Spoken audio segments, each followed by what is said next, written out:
Welcome to the Crimeycade podcast. I am the mad conservative crime fighter, Stephen Lucas, former Goblin Ghost Gamer of the Year 2021, 1991 Nintendo Campus Challenge National Champion. Recent entry into the 2025 Guinness World Book of Records Gamers Edition as part of item number 55 on the list. Well, tonight, I've put out a comment that I was looking for podcast guests on the National Video Game Convention Facebook group, and been getting a lot of inquiries of people that are interested in appearing on the Crimeycade and help a relatively new podcaster, at least in the gaming side of things, out. And this is episode 42 of the Crimeycade podcast, and we're roll on. And I've been so many episodes. I've been interviewing people that I already knew, but now that well is kind of getting hard to draw water from that well. So, with that Facebook message and people coming in wanting to check out my podcast and what I'm doing for fellow gamers, getting their names out and giving them the attention that I think they ought to be getting that they're not getting now. My guest tonight, although is actually getting quite a bit of attention, I believe. And,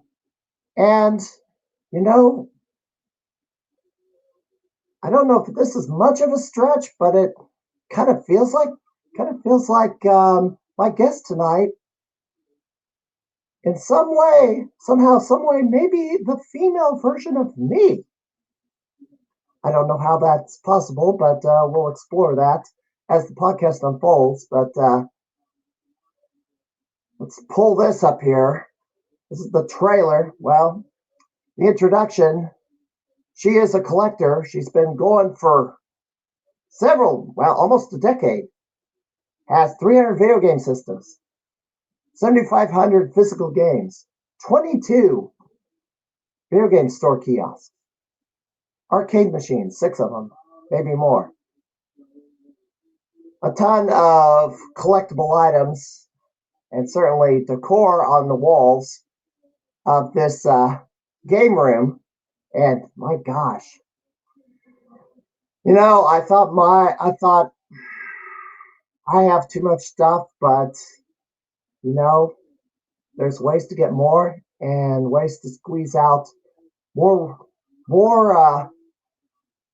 You can put out more stuff in your game room that you thought you didn't have room for, but it all has to do with organization. Anyway, she is a collector. She hits the major gaming conventions, hunting for deals. She has a whole entire YouTube channel. By the way, I'm a little bit under the weather, so if I start having a coughing fit, I'm going to mute myself and try to get that dealt with before I continue the podcast. But anyway, be sure to check her collecting journey videos on YouTube, on her YouTube channel. But here she is, the Gamer Aimer, Brandi. How are we doing tonight? Hey, good. Thank you for having me. It's crazy watching, my game room because it has definitely transformed in the past year or so too. So if you look at it now, you'll see even more. And I'm currently working on it now for an updated 2025 game room tour. So can't wait to share all of the, crazy changes. This is from 2022. That was the last one I could find. But Yeah, there should Oh, be a 2024 somewhere on there, and then soon, I'll be filming it probably within this month. I'll be doing an updated 2025. It's never ending, so I'm always finding those deals out there, finding all of the crazy things, and I just have stuff showing up every day. yeah. So I have a lot of questions for you, and let me get this in. There we go. Like I said, I'm going to be coughing a lot, and I got to hit the mute button at the appropriate time. um, I said something about you being the female version of me. I don't know what your politics are, but you kind of shared a real life profession that I used to work for. I formerly worked for the Illinois State Police, but I read you had a very surprising profession in a profile article. I'll let you reveal Oh that. wow. Oh, we got Let's comments. just say I it's just very exciting. What I do during the day. Well, I call myself a crime fighter, and you're a crime fighter as well, correct? Yeah. No, I am. I guess a lot of people don't really know that much about me. They think all the gaming stuff is like full-time job, but you have to do something that pays for the collection. And if you can help and make a difference and make the world a better place in the meantime, I think that's a win-win. I don't know why this guy is. I activated this Nightbot fairly recently, and if it's gonna complain about spamming emotes, I'm gonna turn him off. Ugh. All I wanted to use Nightbot for was posting periodic messages where this is my Facebook page, this is my Gotcha. shortcut to the stream and the replays and et cetera, et cetera. But if it's going to tell somebody not to spam emotes, I'm just the guy who's like, you know what? I'm going to trigger that thing right now because, I can't do it with StreamYard, but I certainly can do it with this. And I'll tell this daggum I bought what for because I'm the boss of this operation. It's like how dare you tell my guests not to spam emotes? There, now I just did it. Now it's gonna give me a warning. We'll see. If it does, I'm gonna turn him off. By the time I have the podcast next week. Anyway, truth be told, I miss working for Illinois State Police. I changed jobs. Well, it's 2025, so middle of 2023. Oh wow. Didn't expect that, but enough about me because I could talk to myself for several hours or ramble about nothing, and my voice is not going to hold up. So let's talk about you. Um, let's start very beginning. What was the hook into gaming? Um So I always played growing up, and my cousins had a Nintendo Entertainment System, and I played Super Mario Brothers and Super Mario Brothers 3, but I would have to wait my turn. Like when they died, I got my chance to play, and it was just so short, so brief, and I had to wait my turn to play through. And because they're my older cousins, they're not gonna, just let me hog their TV, their console. So I started there, and then next thing you know, my parents bought me a Nintendo 64, and Mm-hmm. I got a Nintendo 64 for Christmas one year, and, I think that's really what kinda, like, drove this whole collecting journey, just playing games, falling in love with it, and then, after I got my full-time career, fast forward, I started collecting the games that I always wanted, the games that I played growing up. I started buying more for the Nintendo 64. I went a little crazy and I bought like every worldwide variant. And then, I started buying the controller variants. I went for a North American set. Now I'm going worldwide with the Nintendo 64 set. I'm also collecting a full North American Super Nintendo set. I'm collecting every single console, all these different games. I have like 8,500 games, 350 plus consoles, and it never ends. Well, so Super Mario was your first game you ever played? Yes, on the NES. Okay. Um, First NES. What was the first arcade game you ever played? Arcade, I would have to say probably Mortal Kombat was one of my favorites. Playing Mortal Kombat 2 as a kid when I was like real young. And my uncle actually had like a mini arcade in his house. He had a couple arcade machines and pinballs. And he had a Donkey Kong. I think it was Donkey Kong Jr. He had that arcade game and he also had Frenzy. So I grew up actually being like a little kid playing, and I'm sitting on like a little bar stool in front of the Frenzy arcade. And I have pictures of that from like when I was much, much younger. And I fell in love with, arcade games. I own a few full-sized arcades now. Like I love the light gun games. So I have Carn Evil with the light guns. I have Virtua Cop 2 and I have Crisis Zone. So it's like Time Crisis, but it's with the machine gun and the foot pedal action. And something about those like light gun games, they're just so entertaining. They're like cheesy, they're over the top, they're addictive. They really do take all your quarters. So when you have your own arcade, it's like you could just put the max amount of credits and just play through the game. So Leica games, you say you have six, so that's three of them. What are the other three you have? I have like smaller ones. So like those arcade one-ups. I have Yeah, like a little pack. I know. I the have arcade one-ups I don't count as an actual arcade cabinet.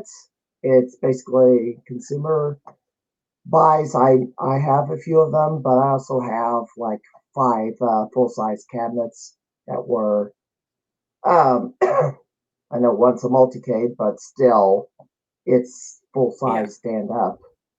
It's not store bought. I have some tabletop ones that are like Neo Geo, like some company made them.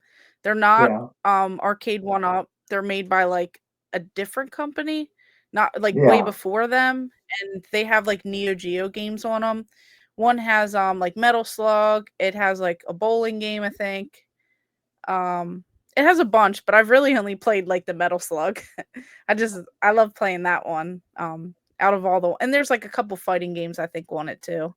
So I do have a couple tabletop like that. Of course, the a couple arcade one up, but I did have a Nicktoons Racing, but it did not survive the move. It broke. So I ended up getting rid of that because I could not get it working. I think like the computer like inside fell over, and because it's not like a typical arcade with like a board and all this other stuff, the person told me that they didn't know how to reset the software for it and to like fix Mm. there was no sound, and the seat like lost some bearings underneath, and it was found in a dumpster, and it worked briefly, and then when I moved I just pass that along. One day I'll get another one or I'll get some sort of racing game, but probably not anytime soon if I Well, can't find those deals. I hope it went to somebody who can restore it, Yeah, because that's there's what a he said lot. he was going to do, but he was not familiar with the game, but he was pretty confident that he could put a little bit of money into it and kind of make it better than what it was. I So, bet it is hopefully. running some version of Microsoft Windows Yeah, I'm not even sure. because, well, I've run across arcade games that have a PC inside them and run some version of Microsoft Windows. It's called Embedded Edition. So it's kind of custom for the game. It doesn't mean you can run that on your PC because it probably requires, let's say, a dongle, a security dongle to even run it on your PC. Now that'd be something to try. I'd like to try or see if it would actually work, but I don't know. I don't have it. Yeah. I don't know if Galvin Ghost would loan me such a thing. There'll always be more. Well, some games are getting. There's a lot of rare games lately. So after the NES and your first arcade game, somehow, somewhere down the road, you decided, well, I'm gonna start grabbing everything I see. I don't know how that evolved, but when was it? What was, I guess, from the time you played the NES at your house with the family, how did it evolve to the point where you started becoming a mega game collector?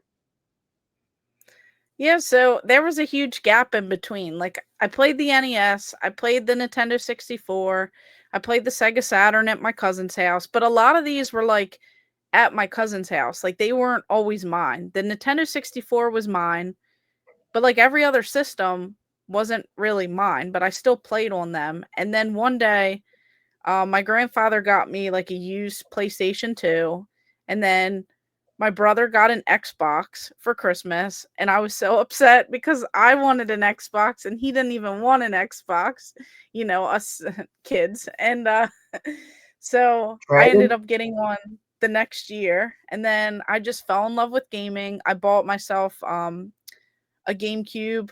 I like put towards money towards it, and my grandma put the other, money towards it for like a birthday into Christmas. And I just started playing more and more growing up. But then I sold a lot of those systems so that I could buy like the Xbox 360 or the PlayStation 3, and then, ultimately like later consoles. And then when you get your, after college, I got my full-time career and I had all this extra money and I was living at home with my parents.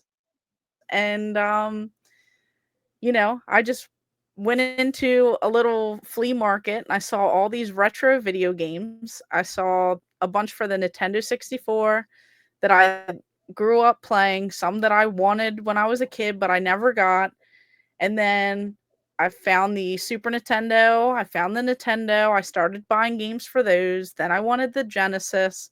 Then I started, buying more games. And next thing you know, it turned into a full-on like collection that became a passion, that became a slight addiction. It just kind of like took over. So I just started buying more and more. And next thing you know, I moved out of my parents. I had like a little apartment that I was renting from them, like over top of the garage.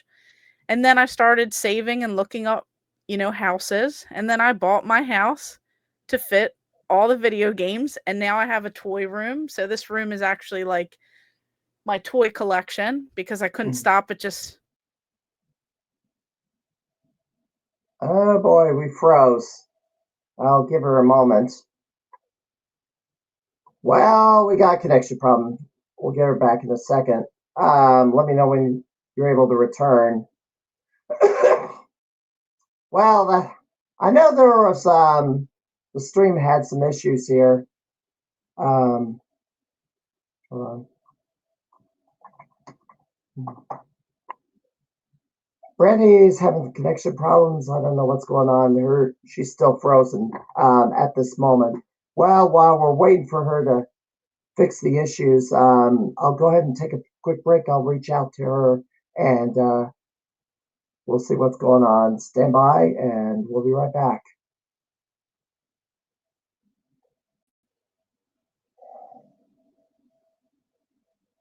All right. Looks like we got the connection issue resolved. I hope so. I don't know what happened. Sleeping computers. I think because I was trying to watch like the Twitch stream on my phone and my computer at the same time. Maybe that could be it. I don't know. So Who knows? I closed it out for a minute. So we'll see. Fingers crossed. Yes. All right. So where were we before it just dropped? Where Just were we? buying a bunch of games and turning it into a collection, one game at a Yes. time. So let's say what was your age or how old were you? Should I do year or age? What year was it when you moved out of the parents' house and because your collection had grown, I guess? I think I was 28 when I bought my house, maybe something around that age. It was like maybe like 5 years ago, something around that Only time. 5 years ago. Something like Wow. that. That's when I the collection like really took off. I guess like Exploded. even more because I couldn't fit it in like the garage, I couldn't fit it on the porch, I couldn't fit it in all the closets, I couldn't fit it in the living room, I couldn't fit it in the bedroom. Like it was everywhere. And some of my games are in printer paper boxes. I can't have them all out. Yeah, it's tough finding space for it all. Well, here's the other problem. So you have this big collection. Approximately what percentage of your collection do you think you have never ever played once? A lot. Probably a very high number. Obviously the intent is to try and play as many games as I possibly can. The intent is to have something bigger than just games sitting on a shelf. You want to build up this library so that one day when you're off, when you're retired, when you have a family eventually, like all that stuff, you want anyone to come over and be able to pick a game that it sparks that joy, that nostalgia, and they can just pick it off the shelf and play it. Whether you've played it or not, maybe you're exploring it for the first time, maybe you've played it a million times. So I'd say a lot that I haven't played, but it's not on purpose. It's just there's never enough time in the day. Yeah. And let me throw this back up here. Yeah. Now I have games that I bought that I've never played, and that has resulted in me stopping buying games just to buy games. It's got to be something I really want and really want to play now. And I think the last new game I bought, well, technically new game, I do buy, oh gosh, buy stuff at auctions because I think only about once or twice a year do I have a vendor table at a gaming convention, and it's one particular one. Missouri Game Con, I take stuff to sell off, and there's a fantastic visual of you in front of your collection. But yeah, oh yeah, there's a lot, and I would just be overwhelmed, and I guess I'd be just looking at it all day or something. It would be impossible for me to pull games off the shelf and play them, considering I'm doing all this other stuff, doing a bunch of other stuff at the same time. Yeah, during the pandemic, I didn't play very many games. I was doing a ton of video editing because I was not happy with being cooped up in the house. And when Galloping Ghost Arcade reopened, I was making commutes all like every other weekend up to Chicago to grind to win in hopes to win Gamer of the Year. Wow. Yes, I did get it, of course. Yeah, and I see all this. Good grief. I can hide this for a moment. So we know how much you collect, but how good of a gamer are you? I'd say I'm not the best on certain types of games. Neither am I. So sometimes like military shooters and things like that, it really takes a while to play a certain game to even grasp it. Now when I play online against certain people, I like die immediately. So it First just person shooters yeah. like It Call just of Duty. Yeah. yeah, I mean, most of the time that's what I know there's, like, plenty of others, but I always just think of, like, Call of Duty.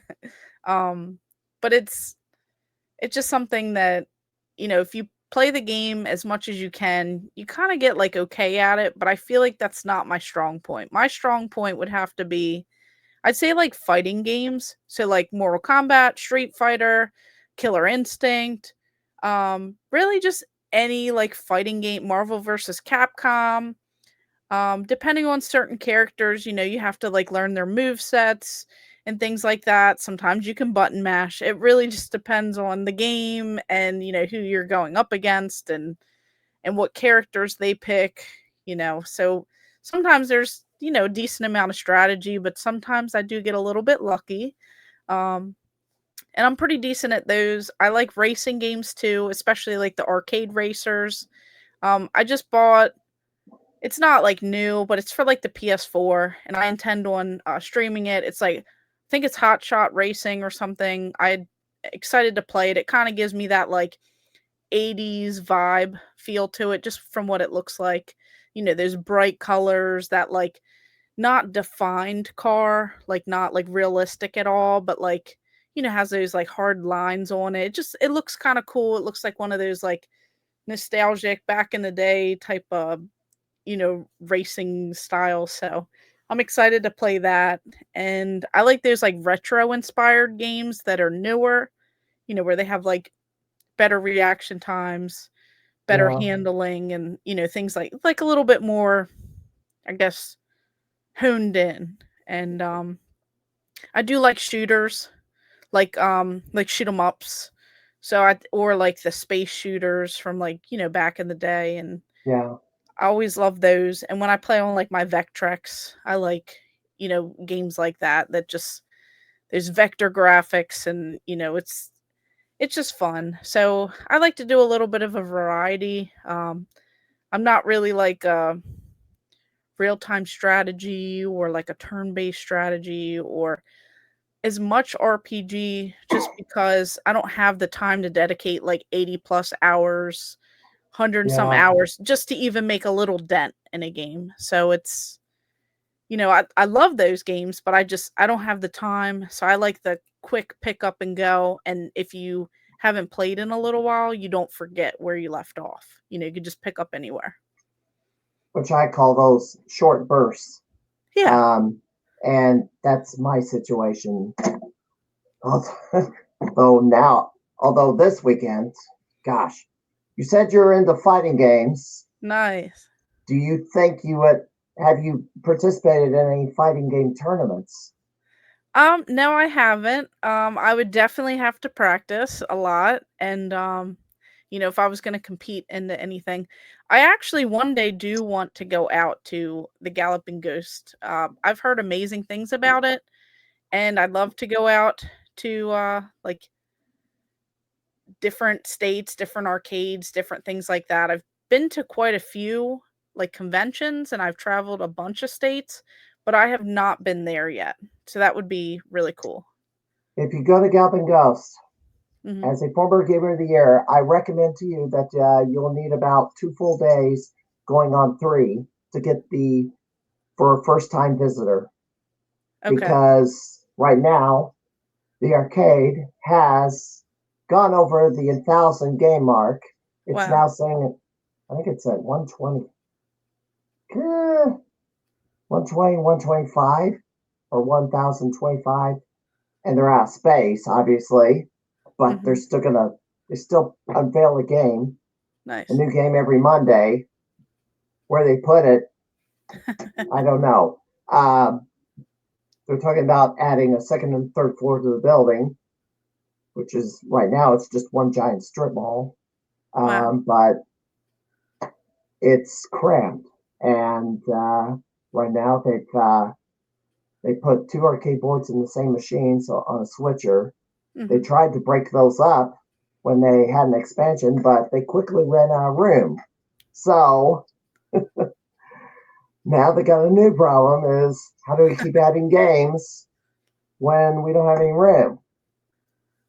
Yeah, that tends to be a problem for collectors and businesses and arcades, and there's never enough space because there's always more and more out there. Well, here's the next question.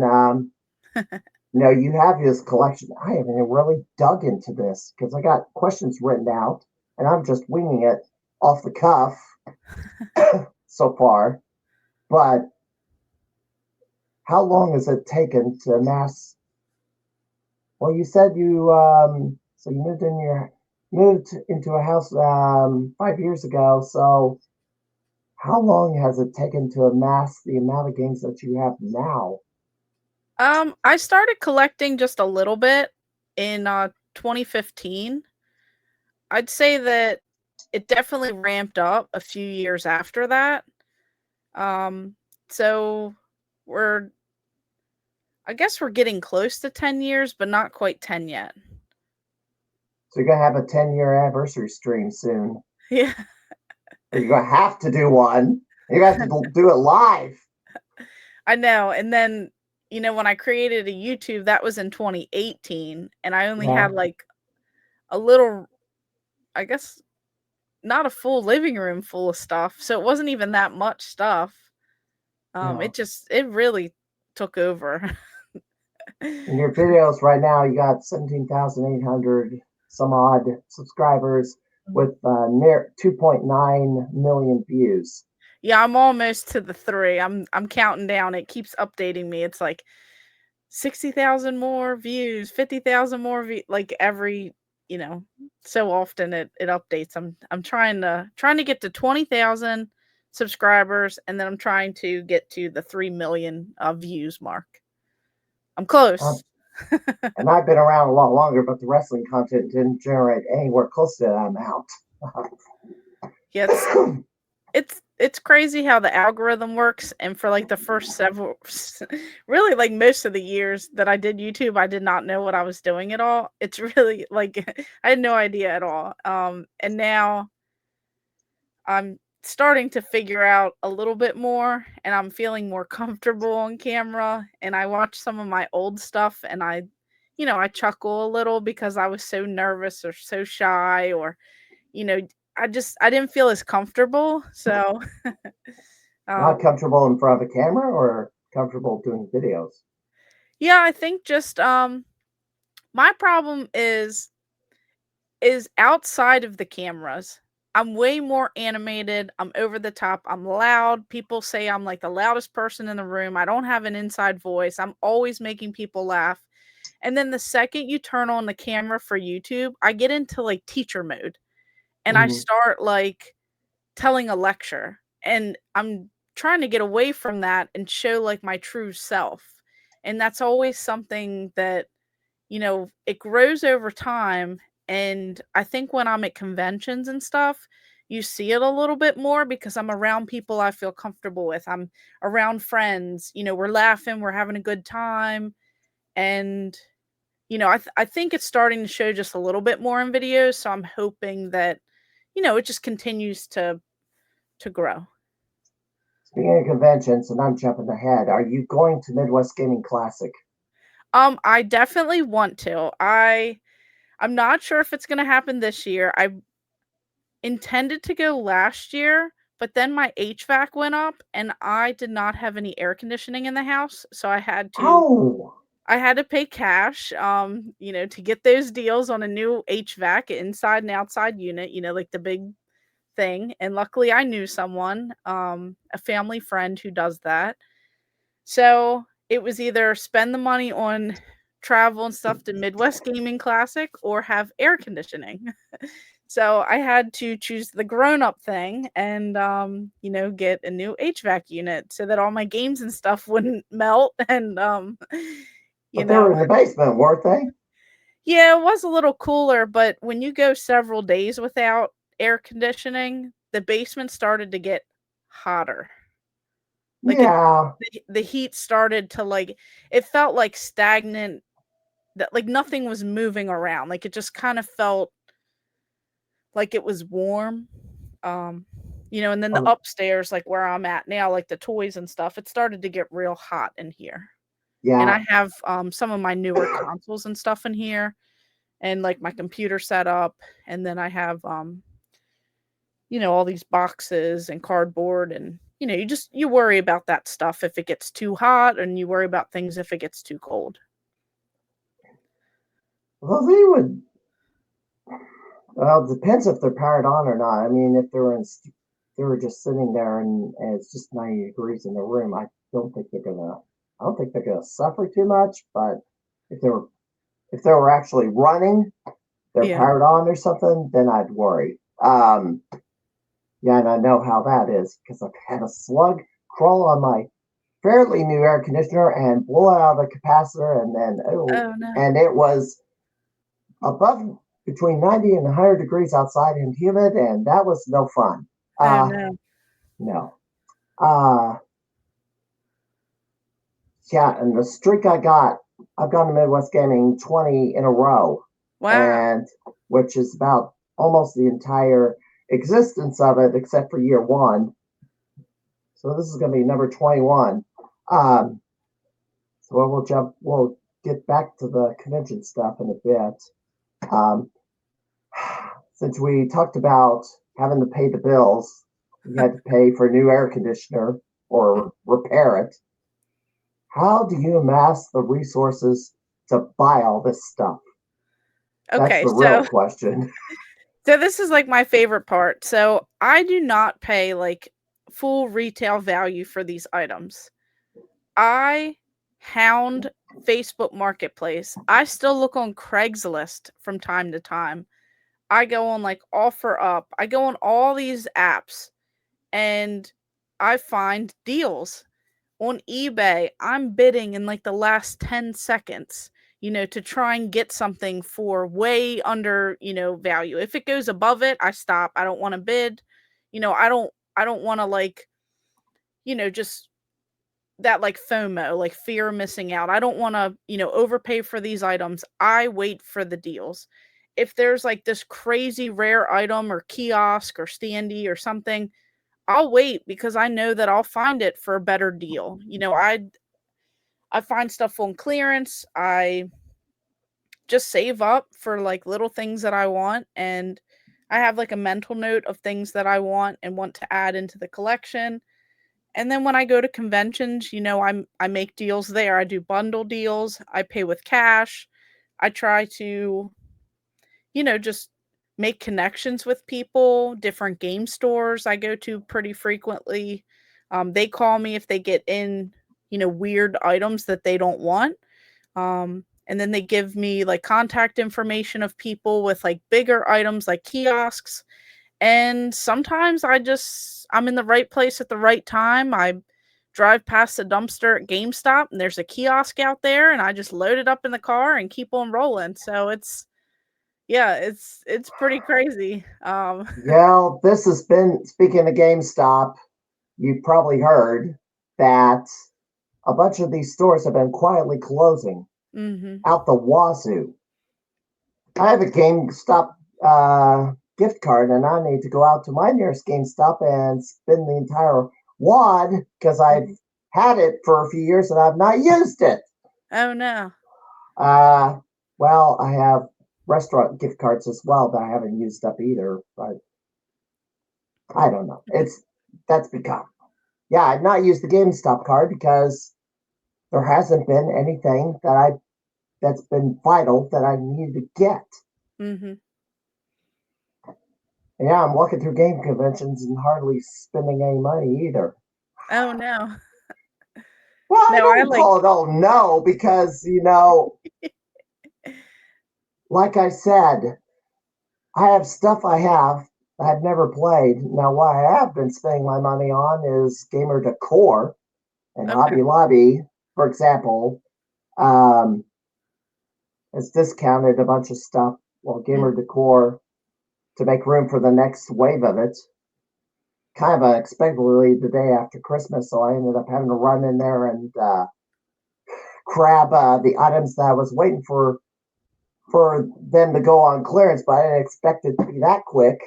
Oh geez. They usually do it over the summer. They did some over the summer. Then another group of it came in, and now they're heavily discounting that group, and so and there's new stuff already.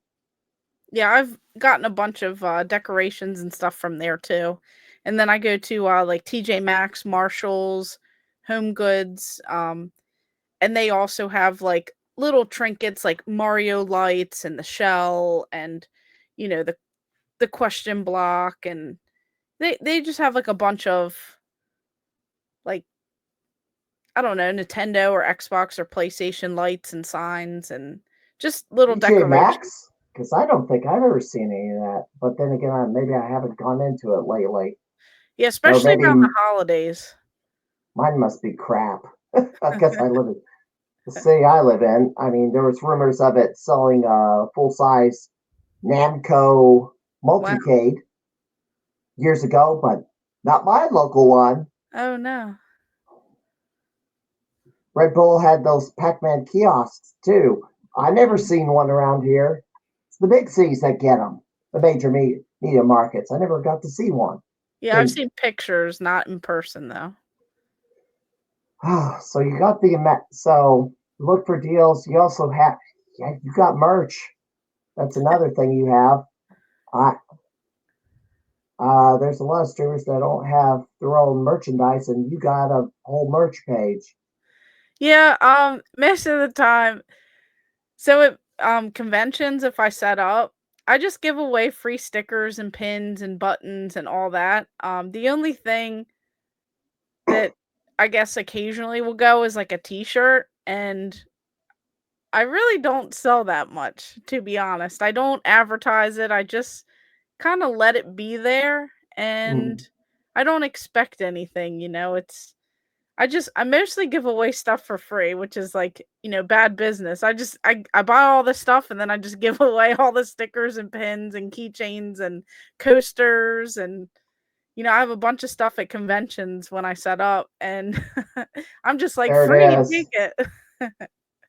Sweatshirts, tees, um, pennants, hoodies. Oh, coffee cups. Yeah, the Yeah, little mugs, those are nice. got a water bottle. Sheesh. Yeah, that's gonna be a lot. It's a long way off for me to even think about doing this. I don't think anybody would buy anything that I have with my logo on it. I mean, you never know. I didn't think anything would sell, and occasionally something will sell. Because some people, especially other like YouTubers, they like to support, content creators, and I have some shirts of other content creators, and some people have mine. Sometimes we just trade. So like Mhm. I'll get a few different sizes and have them in person, and then I may trade with someone for theirs, or really just depends. If someone wants it and, I don't have much in it, then, I just send it their way. So it really it just depends. I think they're just there just to fill the spot. Well, and you got a professionally designed logo.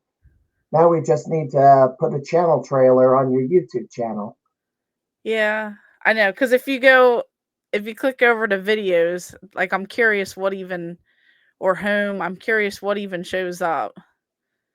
Well, this is your last one. What did you acquire in 2024? And Yeah, I had a few friends oh, on that one. you gotta mute that. There we go. Because the headphones are on, the audio will not play through, but I can still hear the audio from YouTube. It just doesn't go onto the stream.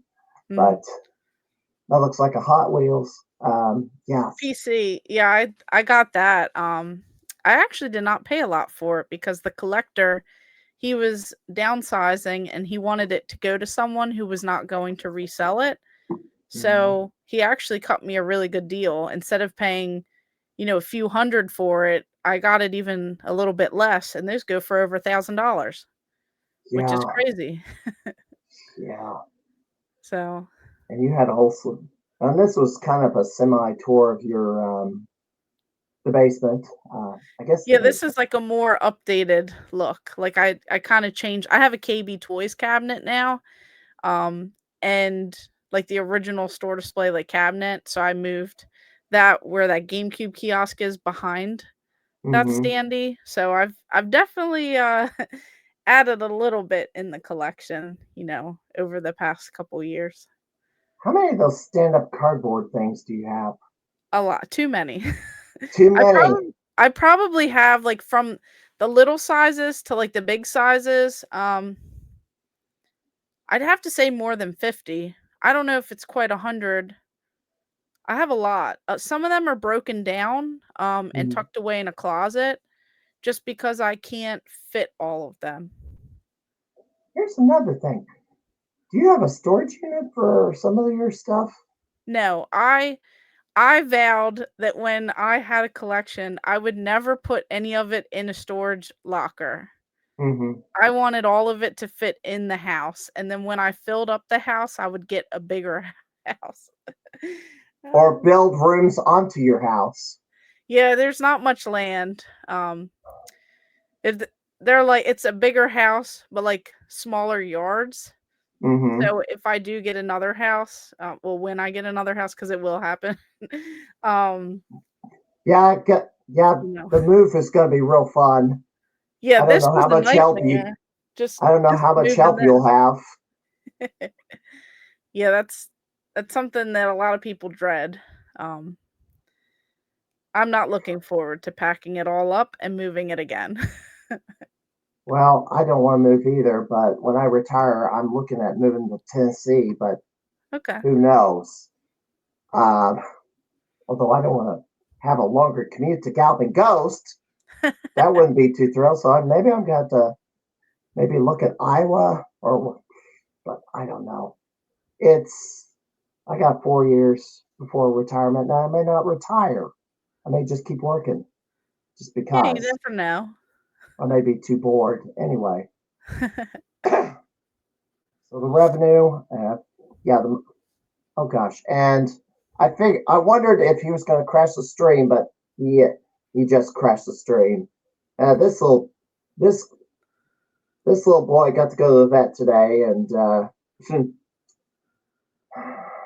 I had to drug him because I don't want him fighting the vet. And Mhm. thankfully, he behaved himself, although he the calming medication made him a little drunk, and he missed a jump and Oh, kind of no. hard went splat. Oh, no. And I kind of thought, well, he'd be napping throughout the entire podcast, so he would not crash the stream like he usually does. But eh. Yeah, my cats were scratching on the door. Oh, so here's the other thing: do the cats interfere in your game playing? No, I don't let them go in the basement where my game room is, and I don't let them go in here. If they do, it's very brief, and it's because they, like, slipped in, but then after they're done, like, laying down, eventually, like, "Come on, let's go out of the room." Like, I don't leave them unattended. I Yeah, don't I don't have people wear shoes and stuff in the house. I'm constantly changing the vents. I just got a new HVAC unit inside and out. Everything's pretty clean, so I don't have a lot of dust in those hmm, areas, which is very surprising because you would think there'd be a lot. But I only dust like once or twice a year, and it's usually before a game room tour video, and then the second time is, like, later in the year around the holidays because if I have people over, I don't want family, looking at all the dust. But there's really not that much, surprisingly. that's very surprising. I figure you'd have be going over your entire game collection with multiple cans of air, trying to blow the dust off of them. Oh, it's way too late for my house. Um, Gosh. So So you're talking about adding rooms to the house or moving because you're out of room. Do you have room for everything now? I Um, Somehow I find room. I, so I have a laundry room in the basement, and mm, the washer and dryer only take up a little bit of space, and then the HVAC is behind, like, a closet door, and then the water heater's behind a closet door. But I have all these other walls, so I just started putting shelves in there. And it's like an extension now of the game room. And I have a big kiosk on the way. I actually won it for free. And someone is delivering it to my house, hopefully soon. Mm-hmm. And I have to make a spot for it, so I don't know if something will bump out into the garage. Mm-hmm. And then I'll put the kiosk, because it's a Sega Saturn kiosk, like a full sized, like with the TV and, just the stand up kiosk. So that's definitely, a new pride and joy whenever I get it. So I have to make a spot for it. And then I'll probably have to bump out a newer kiosk, like the Kid Space Xbox One kiosk. And then I'll just Yeah. add that into the garage where the arcade machines are, and then turn that into a gaming area. So, I've somehow find space. I'd move things around until they fit. And I hope for the best. Speaking of garages, yes, I had arcade games in my basement. Mm-hmm. I ended up building a new garage and with a room in the back, and the arcade games went in there because, Nice. frankly, at my age, I cannot go moving arcade games up and down stairs. That It's is too hard. dangerous. Well, Mm-hmm. it's too dangerous. Also, I'm not a muscular guy, but the stairs are only wide enough for me and below and somebody else above, and then the cabinets Mm-hmm. is about almost as wide as the stair. Yeah, getting it out. Yeah, and you don't want one of those to fall on you or something to go wrong, and No, because if you don't have your footing braced up and mm-hmm.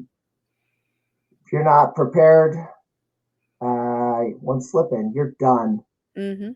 And oh gosh, I had one time getting those machines out that I was not sure of my footing and was like, oh crap.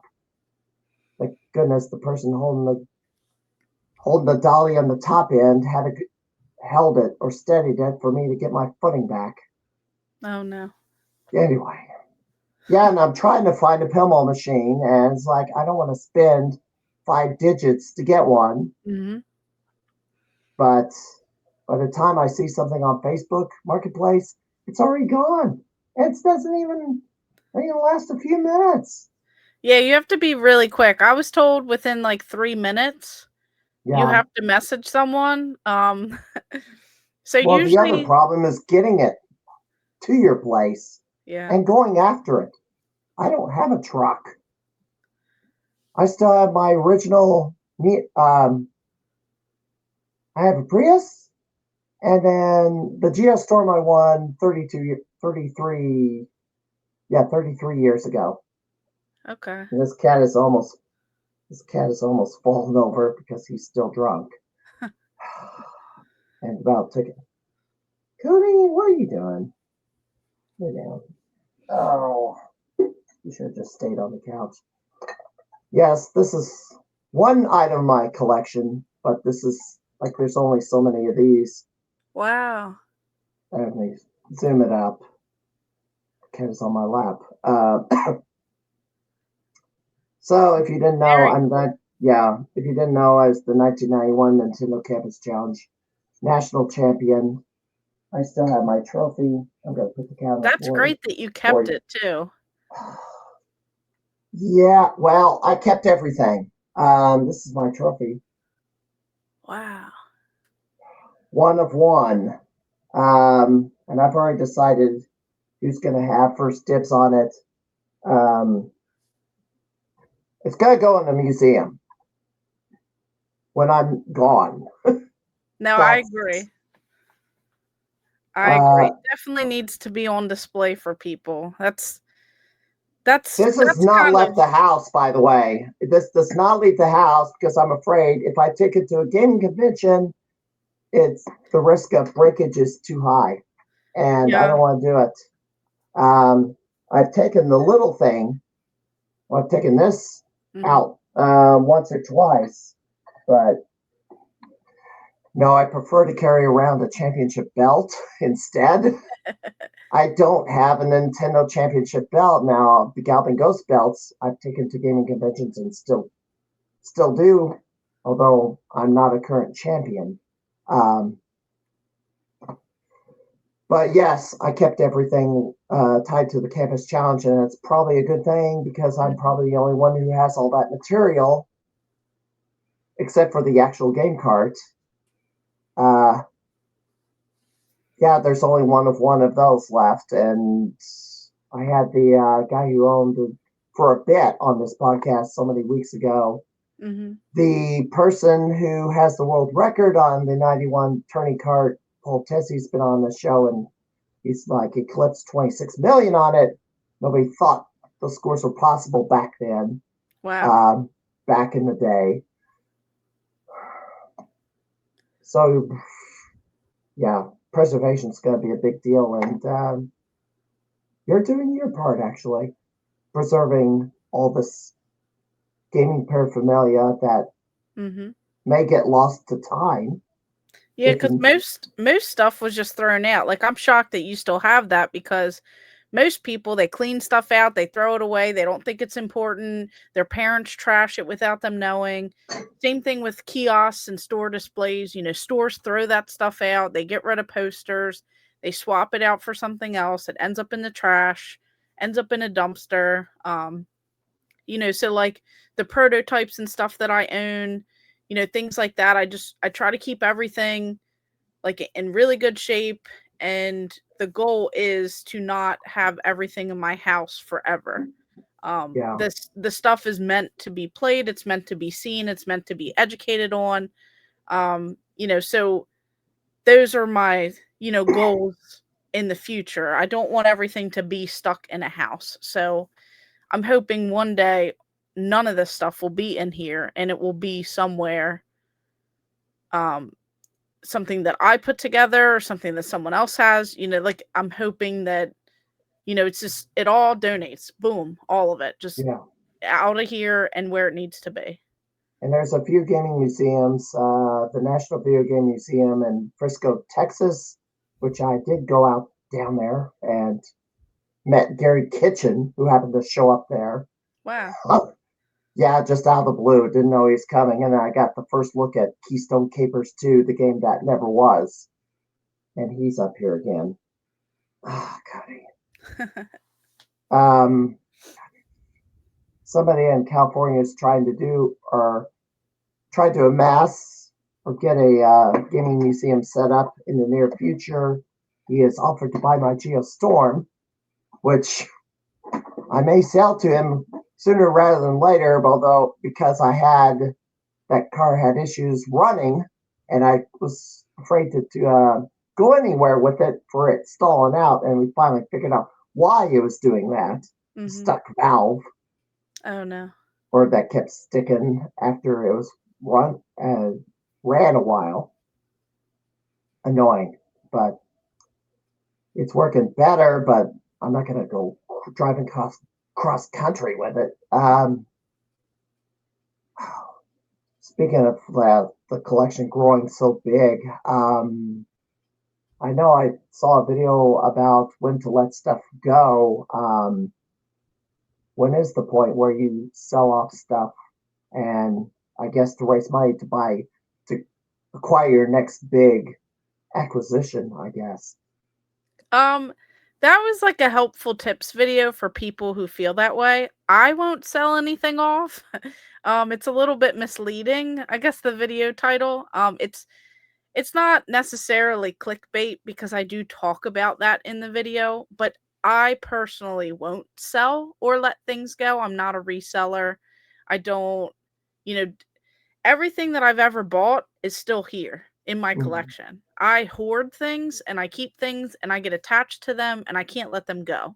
The only way that things walk out of here is if I bought a lot and it has like a Wii system in it, and I already have several Wii systems, in like a kiosk or on like the TV. Like if somehow I ended up with multiple duplicates, then, that Wii system will go with a copy of, like, I don't know, Mario Kart or something, but only if Wii it's like, Sports. oh yeah, if it's like doubles. Yeah. Like I have my original of everything that I've bought. I have, things that people have, tried to, I don't know, help me out with, like bundles and stuff like that. Yeah. I just get attached to things and I don't want to part with things. So So, so it's yeah. rare that you would get something, have it a while, grow tired of it, and then sell it off. No, I don't get tired of it. I think it's because I'm fascinated with the history. I'm fascinated with the story of the item, how it came about. I appreciate the history. I appreciate, the value of the item, and I'm attached to it for more than just the game itself. Like, Mhm. like people are like, "Why don't you get rid of your Atari stuff and your old systems?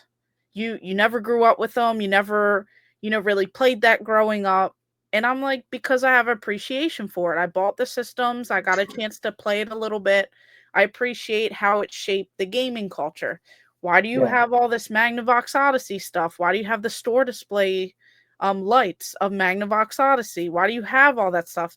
Because I appreciate all of that. I've enjoyed a few of the games. I've, went through, I collected a full set of it. I have every North American release for the Magnavox Odyssey 2. I have two different signs, Hmm. store display signs.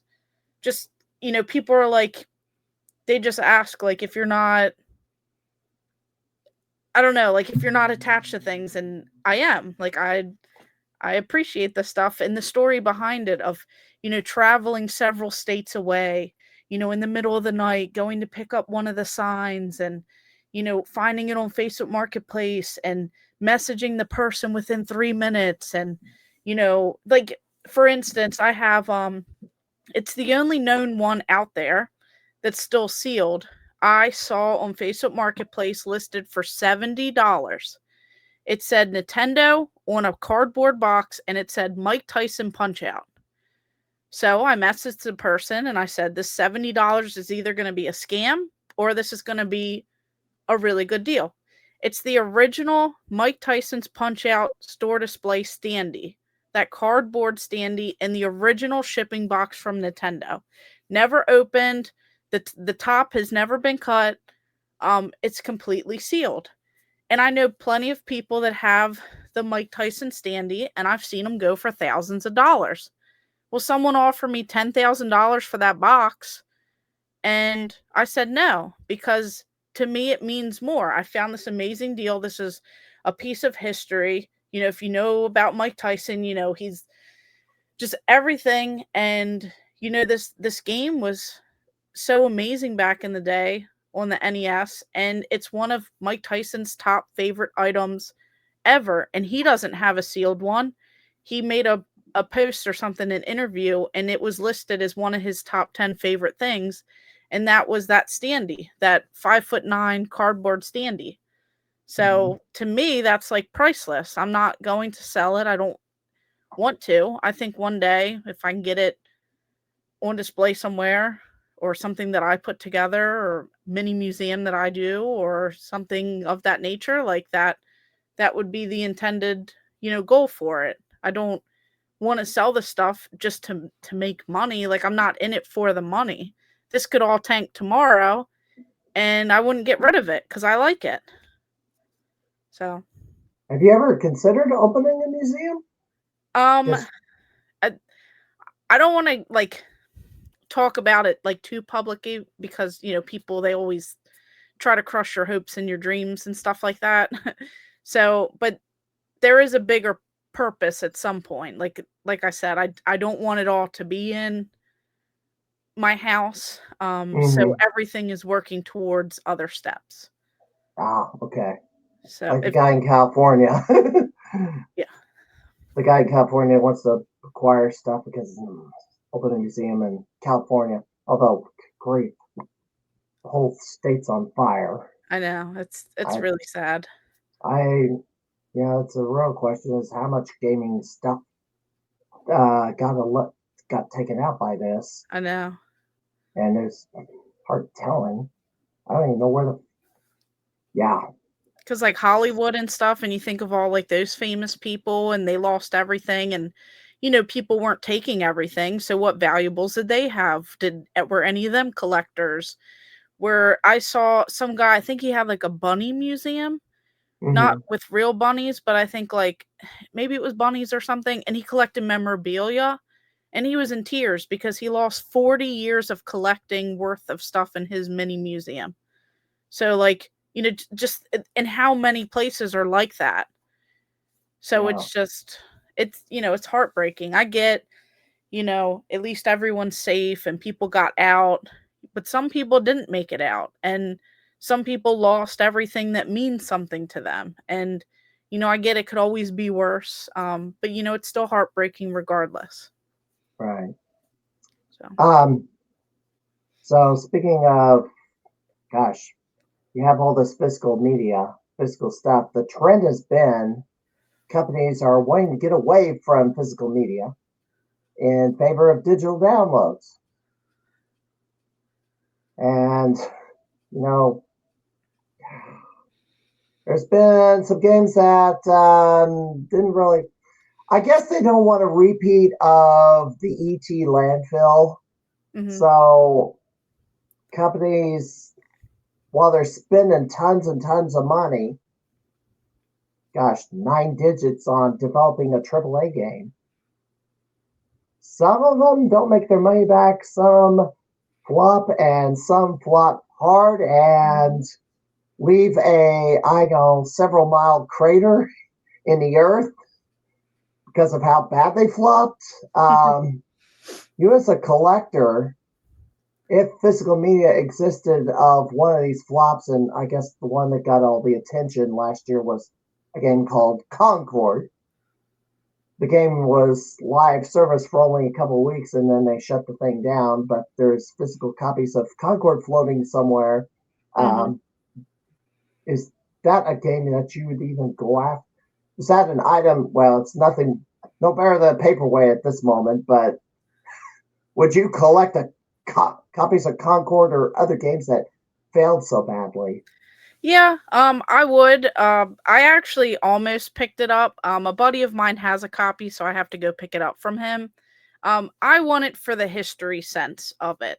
Whether it's a good game, a bad game, people like it, people don't, whether there's controversy, all that. It's still a part of history, and it's still very important because this shows that no matter what, people can take things away from you, they can shut things down, and this is a part of something that happened, and it was very notable. Last year it was very, it's important whether you hate the game or you hate what it stood for or you hate all that.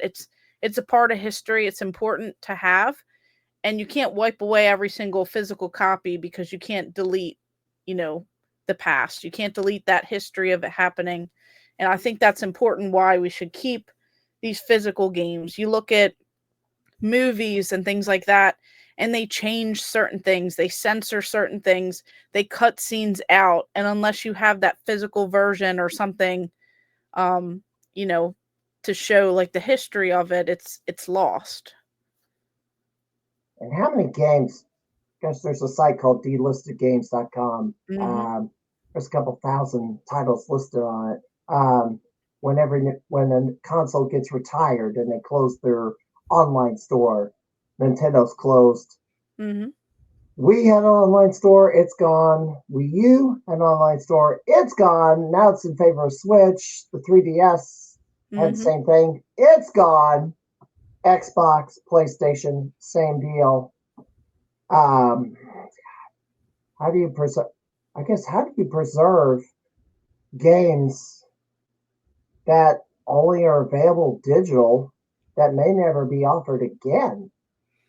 Yeah, it's hard, and there's some people out there who try to buy all the stuff and they try to like download it, and whether they do things legally or not. Some Yeah, people, they try to have that for preservation, sake. So it's difficult. You can't preserve every single game, but you can certainly try on certain things. So yeah. So out of your entire collection, and this question I sent you ahead of time because my sister earlier over the weekend gave me a hard time, or grilled me. Says, "What is your favorite TV show of all time?" And it's like, I don't know. Um, there's a lot of stuff I watched back in the day that I don't even remember now. Mm-hmm. I may have vague memories of it, but I'm 53 years old now. I've seen so much stuff come and go. Ditto with the gaming scene. I still have my Atari 2600, and gosh, originally GameCube, the Genesis.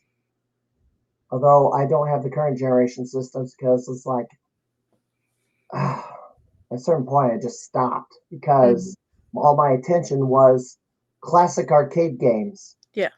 And chasing scores, which I'm still doing. And now we got these Galvin Ghost gave us these challenge cards to kind of make us try new games that we might not have ever touched, which is a pretty interesting thing. And it's like there's multiple levels, and each gamer has their own custom card. We just got to complete ours first before we can claim one of theirs and start trying their challenges. Wow.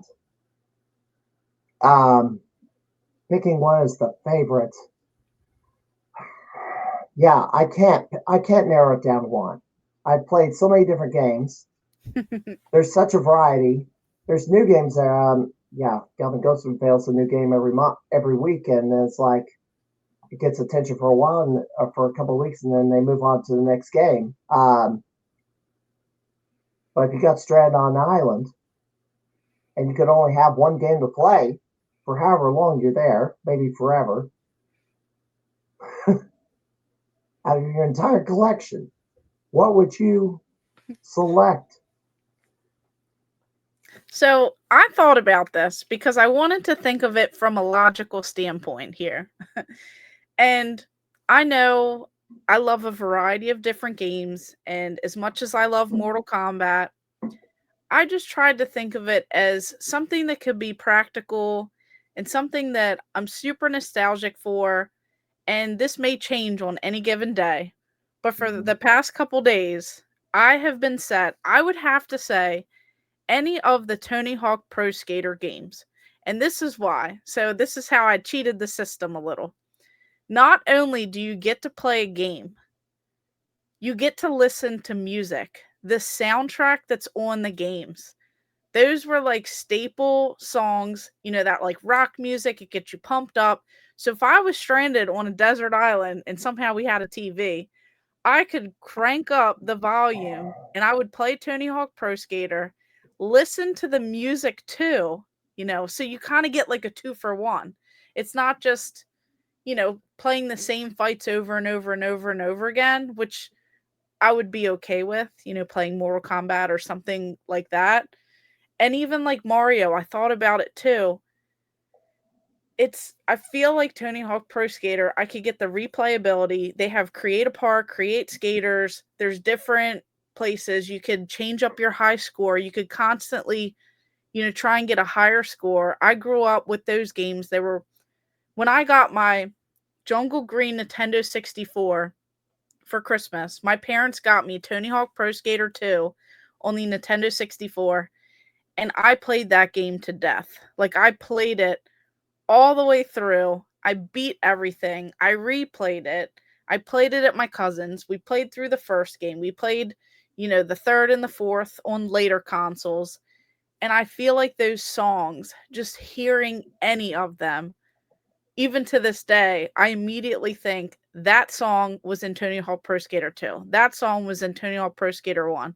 That one was in Underground. That one was here. And it gets me excited, and the nostalgia and just everything. I feel like that would probably be a winner. Now, if you ask me in like 3 weeks, I could change my mind, but I feel like the music, the game, and the replayability, and just those good memories, I feel like that would be a winner. That's an interesting pick. Tony Hawk, did you ever skateboard? I did, very briefly. I I would say that, like, my grandparents didn't want me getting hurt, um, but I did get a skateboard, and of course, your parents always get you those cheap, crappy ones where the wheels fall off, but I was able to actually get a real one. So back in the day, it was an Element, and I got it used. It was like secondhand, but it was Mm-hmm. much better than like the cheap ones. And I just have like good memories of playing outside, then coming inside, thinking I was gonna be this pro skater like Tony Hawk and Bucky and like all these other people that grew up, and some of them were even like local to here, like where I was born and raised. So I think like the skateboard culture was pretty good here because we have like in Baltimore, like in Maryland, they have like Charm City, they have the skate park, went there several times. Just always a blast. And I think just because of my childhood, that game means a little bit more. All right. So you hit the conventions, and boy, I brought it up early, and now it's like, oh, it's I don't know, 20 minutes into this. I brought up Midwest Gaming. You think you are considering going, but you're not sure. Just a tip. I get my hotel room before the turn of the calendar because and the VIP package because it's last year the line to get in on Saturday went around almost the entire convention center and Wow. several pathways or several, I guess, directions inside the building. Me getting the VIP and getting in, it's like I skip all that. That's Thank goodness amazing. I don't want to wait 2 hours to get into the convention because it is the fastest 48 hours of the year. I know. I don't wanna do that either. I've actually been extremely lucky, and I'm very, thankful, for my convention experiences. I had never been to a video game convention until just a couple years ago, and Mm-hmm. I went out to the Southeast Game Exchange. Now, like I Mm-hmm. said, I'm in Maryland, and this convention's in South Carolina. And Mm-hmm. they invited me out as a guest, and I got a panel, and I got to talk about what it was like being, a female in gaming. And I was on the Mm-hmm. panel with a few other like female YouTubers and content creators. And we just talked about, like how it was more so like the boys growing up, and the boys were looked at as playing games, and how it was fun starting to see female game characters. Like in Mm-hmm. Metroid, everyone thought a boy, but that reveal. And then with Lara Croft, and then all the Mortal Kombat characters, and Princess Peach, and Mm-hmm. Daisy, and just all these characters. And we just kind of talked a little bit about that. And then next thing I know, I was invited out the next year. And then next thing you know, I started going out to Ohio, and I went out and I was invited to Korgs. I was invited to Cleveland. I was invited to Torg. I flew out to Arizona, and I went out to Game One Expo. I went to Alabama. I went to Georgia to Southern Fried Gaming Expo, and that has like a lot of arcades and pinballs and stuff there. And they did like one of the reveals there, I think for Venom or something a couple years ago. And Yeah. I've just been to so many. I've been to some in like Pennsylvania, and just a bunch of them over the past few years. And I love it because each state, each convention, even in the same state, they're completely different. There's something, focused more. Like when I went to Pittsburgh, this past year, they had so many arcade games, so many. It was insane. And then I've been to other conventions that just have a huge vendor hall. I've seen different voice actors at these conventions, and I definitely heard that Midwest Gaming Classic is one of the bigger ones, and I have not been there yet, and it's on my 21 list. years. Yeah, like 21 years. that's insane, to think that something can start and just continue on, and it's a convention that I hear so many people have such a blast at, and I'd love to go out there and I'm just, I have to make sure with my work schedule and, coming up with the funds and things like that, and then to have money to spend because, I want to spend money when I go to these conventions. I want to get those deals, but I still want to spend a little bit of money. You So, and know, I even, that, I, I that think like, oh, oh, so I went to Detroit too. So that's like hmm another one, but I drove there. So like the only one that I've flown to was Arizona. The rest I've driven to. So, I'll go ahead and throw this up here. The organizer of the Detroit Retro Gaming Show, that would oh, be Andy Duff, Austin Bell of Southeast Game Exchange will be on the podcast next week, as well as the tag team from Game Central Station, Gaming Convention Organizers Part 2. nice. I will have to Uh, check that out because I know all of them. Austin, he's amazing. He's the one who invited me out to Siege. He invites me out every year. Fantastic guy. Of course, with Detroit, I met him too. Nothing but nice. And then of course I've met them too. So it's like a small world when you start, reaching out in this community. They're amazing with Game Central Station, what they do. Detroit growing each year, Siege like just really expanding. And I'm definitely going to Siege this year, unless something crazy happens. But that one's definitely on my list because it's not too far. I mean, it's like an 8-hour drive, but when you turn it into not a full week, but when you turn it into like a long little trip or vacation, mini vacation, like it's fun.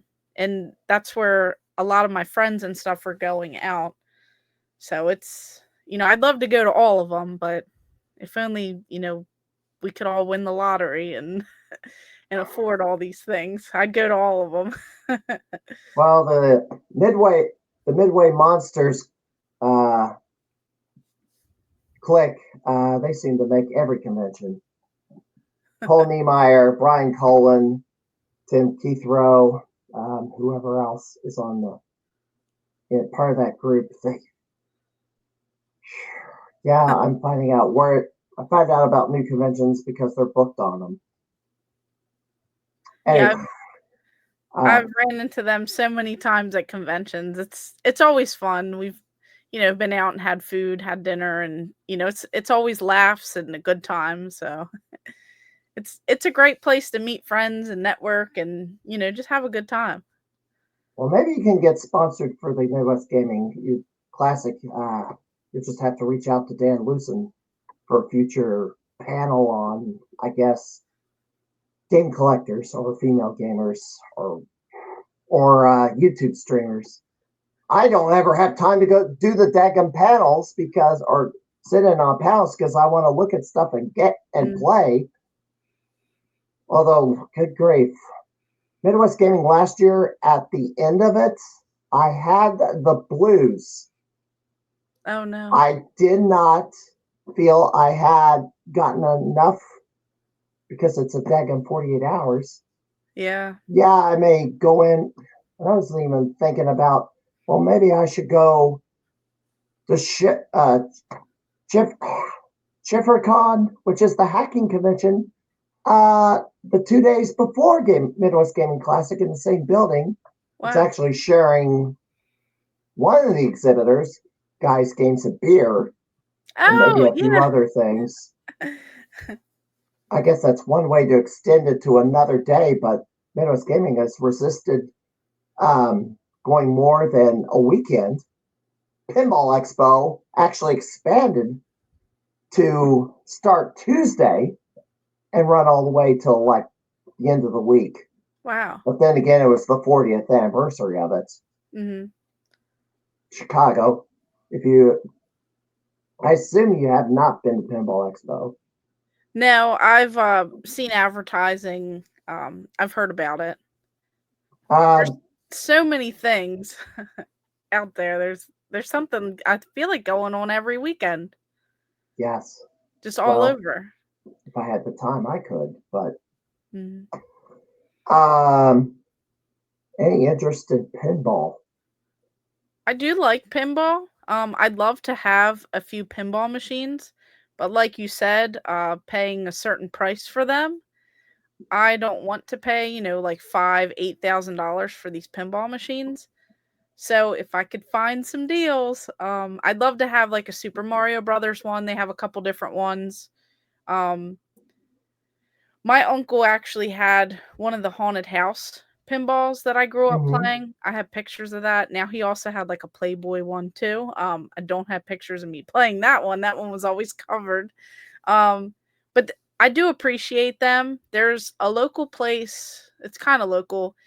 It's like a seafood restaurant, and they have about 40 pinballs, and they have about 60 arcade machines, and they do swap some out. They have pinball competitions, like these tournaments, and they have it so that you can like order food on one side, you could bring some drinks over. They have places to put your food and drinks, and then you could play the games while you're waiting.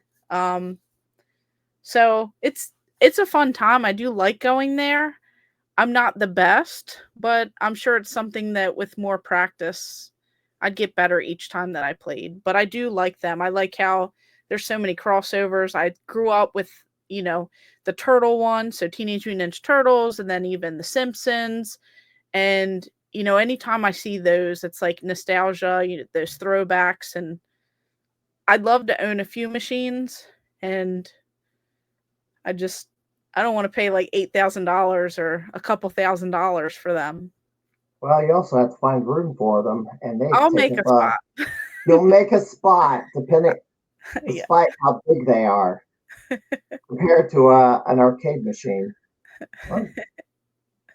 Um, so conventions, going back to that. I'll so I said earlier, I'm going to conventions not spending any money, and that's because, well, obviously I got too much stuff I have bought that I've never played. But then again, now the convention hall, well, at least in Midwest Gaming, the merch hall has grown even bigger, Mhm. and it's like there's so much there. It's like, I mean, I'm finding myself walking around looking at everything for hours and Mhm. forgetting about the rest of the convention. Um, when you get to there, you look and see all this vendor stuff. How often is it?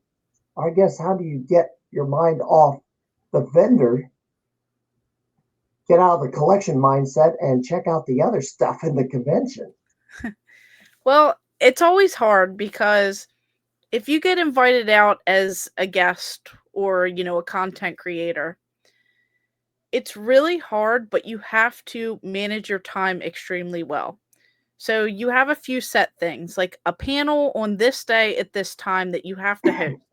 So you have to be ready a few minutes beforehand. Like a couple of them, I brought some of my rare items, like different prototypes, different things, and I just passed stuff around to show different things. Like I have some video game jackets that are some like competition ones, and rare like Atari where it's like Wizard Video, and it's from like the developers of Halloween and Texas Chainsaw Massacre, and it's like the only one that's out there. So like I have a bunch of like things like that that I want people to see. So I'll bring them out to these conventions, and they stay with me or they stay like locked up. But you have to have different points, like timing points. So I wake up extremely early and I get in there first thing in the morning with all the vendors. I set up my little merch table. I put free on it. And everyone, takes pins and stickers all day. And I'll pop by the table because people will want to talk. They'll want to take pictures. And, you catch up with people. It's kind of like your home base. Then what I'll do is I'll walk around the entire convention floor as people are setting up.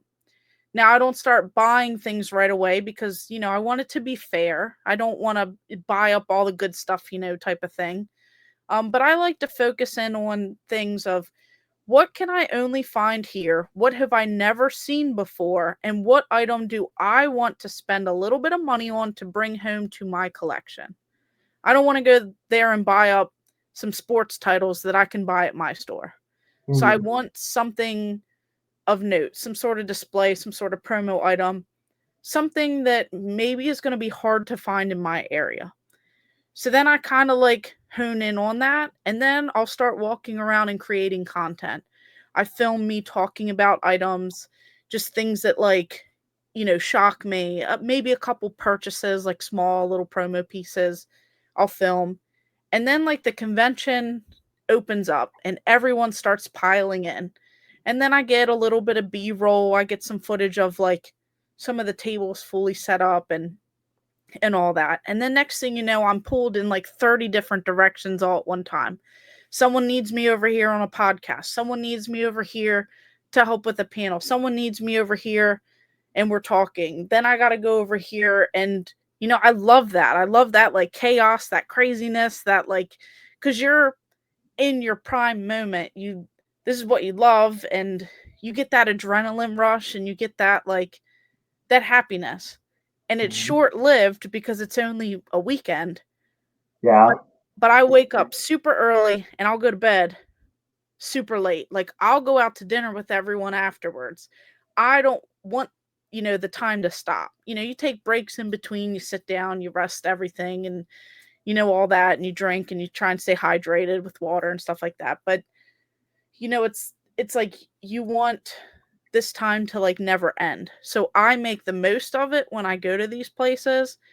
And I don't know if it's just going to there's people that go to a lot every single year. I mean, I've been to a lot, but maybe not as many as other people, but when you've been to a bunch, you start to realize what works and what doesn't work. And you can't just sit there and get overwhelmed or go back to your room. Like you can't do that type of stuff. You have to just keep moving, staying busy and try and spend as much time here, there, doing this, doing that, and somehow it all just works. So You also have to keep time because the tournaments only happen a certain hour. yeah, so if you're doing the tournaments, you need to know what times you have to, be in certain areas. So I'm sure that you probably have like alarm set and I didn't. no? Well, maybe I did. I did put times on this, but I had to, gosh, while waiting around for certain things, and it's like, and that may have been part of why I had the blues is I was too preoccupied with tournaments because the prior year I'd like won, I guess the biggest cash prize I had gotten out of Midwest Gaming, I won like $500 Wow. in a retro game tournament hosted by the host of Nick Arcade, which would be Phil. I think it's Phil Smith, isn't it? No, I forgot his name. I know who Doggone you're it. talking about. I'm drawing a blank, but it might be. I have to look it up. But he hosted this. He hosted it. I got second the previous year, and I got second last year, and I lost to somebody I knew. Oh wow. A guitar was on the line. A new guitar. I did not win. Oh no. Of course, I was playing NBA Jam, and I'm not good at sports games, so what am I going to do? I got to practice next year. Well, actually, this year because we're in 2025 now. Yeah, I don't know how this is going to go. When am I got the time to practice? You've had to rearrange the basement a few times. I also saw a video where you're worried about things overheating in the basement, but you also had the other problem of water damage risk.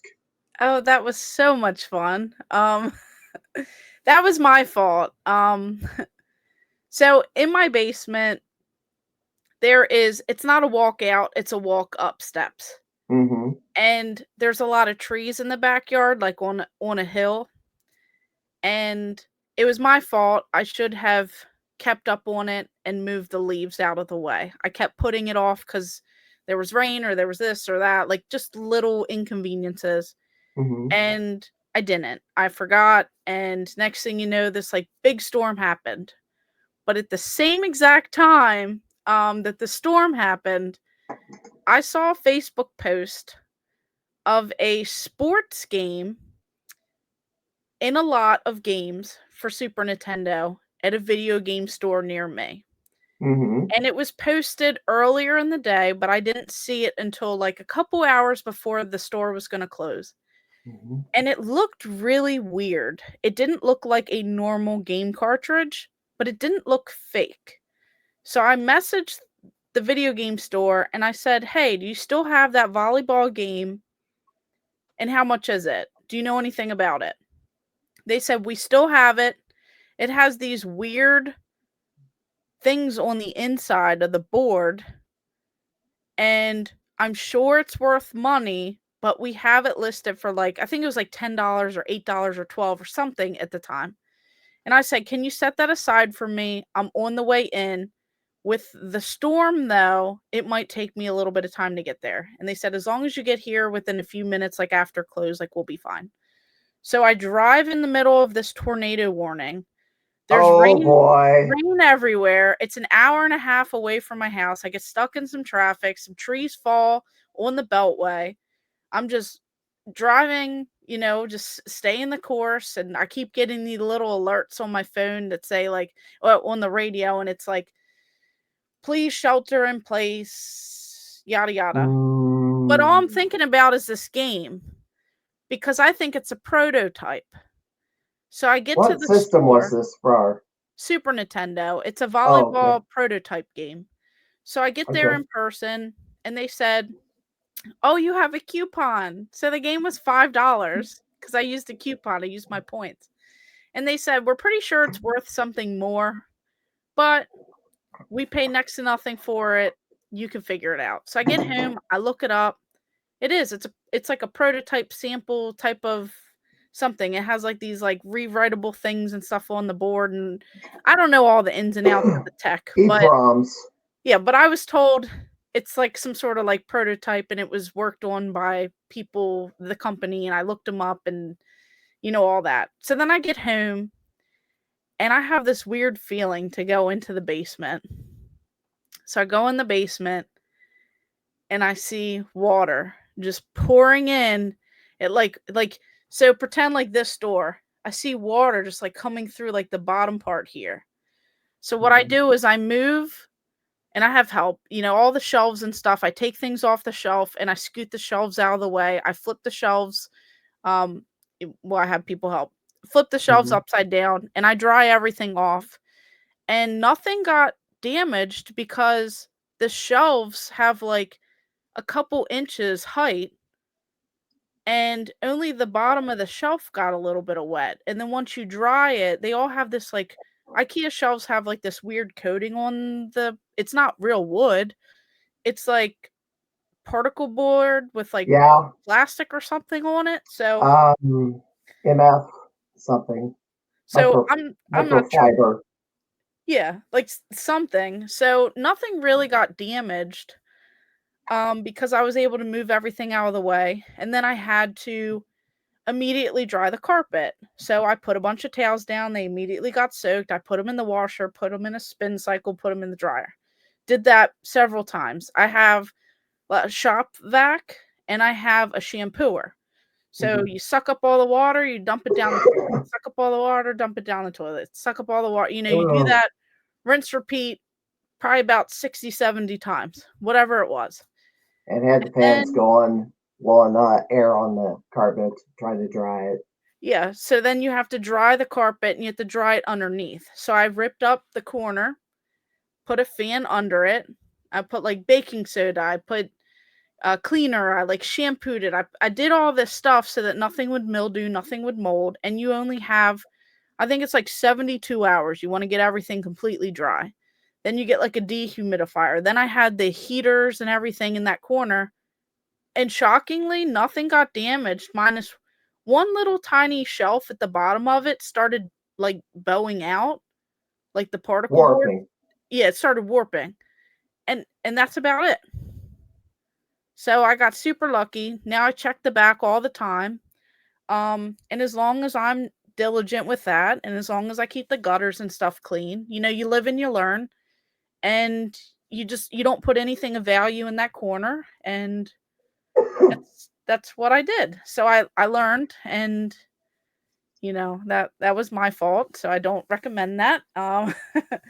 Well, And you live in a state where hurricanes can cross through and dump a ton of rain. Um, yeah, very like a little bit. Um it's not as bad as other places. Like we don't have like those big hurricanes or whatever. We just get like a thunderstorm type of thing. It's not something like super unmanageable. Now some places they do like flood if they're like below a certain, amount, but where I'm at, I think I'm okay. So I think that was just my fault. If I would have kept that drain clean, the amount of water coming in would have definitely drained. But because there mhm. were leaves like sucked into like the drain, the water like wasn't going. So then where does it go? It starts to overflow into the threshold of the door. So Yeah. um, you know, I'm thankful. It could have been worse. I could have had stuff destroyed, but I'm really thankful, and now I know that as long as I get to things, hopefully a little quicker and not go on crazy trips to get prototypes at the same time, you All just right. Let me ask you this: what is the rarest thing you have, um or one that's of always one? that's always a hard, I guess, question, because is it rare of like there's only a handful? Is it rare of its value? Or like I have things that like off the top of my head, like I have a sprocket robot on wheels. It's really rocket robot on wheels, but I have the prototype Nintendo 64 game. I think there's like 3 of them that exist, but mine has the original artwork label, and it has Mhm. sprocket on there, which they couldn't get the licensing for, so they had to cut the sprocket name and they made it rocket robot on wheels. So I do have like that prototype, and then I have like some Game Boy prototypes, some Super Nintendo, and I don't know how many exist of those. And then there was a company called Microprose, and my dad's one of his best friend's brother. He worked for the company, and now he works on Elder Scrolls, and he's like a developer and things like that. And I had no idea, and my dad knows nothing about video games.